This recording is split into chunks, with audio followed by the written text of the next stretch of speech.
Uterine cancer is a cancer of the lining of the womb of the uterus. There are two main types of uterine cancers. The most common type of uterine cancer is one that's hormonally driven. There is a great increase in these uterine cancers in this country because it's directly related to the obesity epidemic. Then there's another type of uterine cancers, and these are more aggressive type of uterine cancers.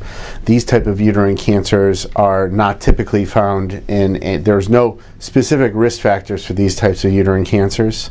They're a lot more infrequent, a lot more rare than the other type of hormonally driven uterine cancers, and they tend to be more aggressive. They tend to require a lot of therapy in order to really cure someone of their disease, and even with the potential for getting rid of the cancer, sometimes they can come back. They have more of a chance of coming back than the other types of cancers. So historically, how we've gone after these kinds of cells is using a therapy called radiation therapy.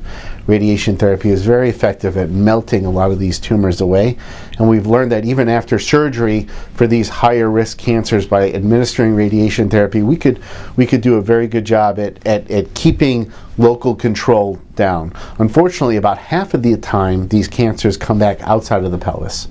They come back somewhere else in the body, whether it be in the upper abdomen or whether it be in the lungs.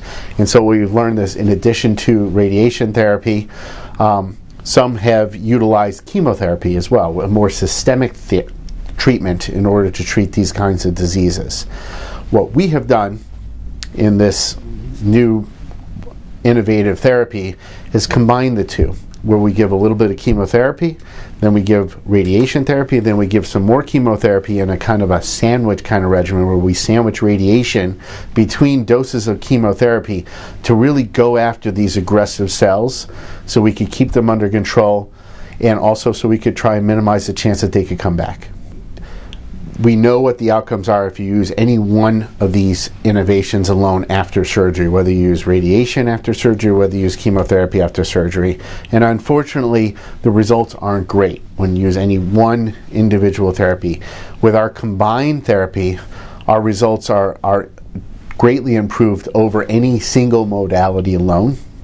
And in fact, particularly for women that present with disease that is outside of the uterus already or has already spread into other areas of the abdomen, we have found that these women, when they were treated with the combination of chemotherapy and radiation therapy, they did remarkably well, much better than any of the historical rates of other types of single modalities alone.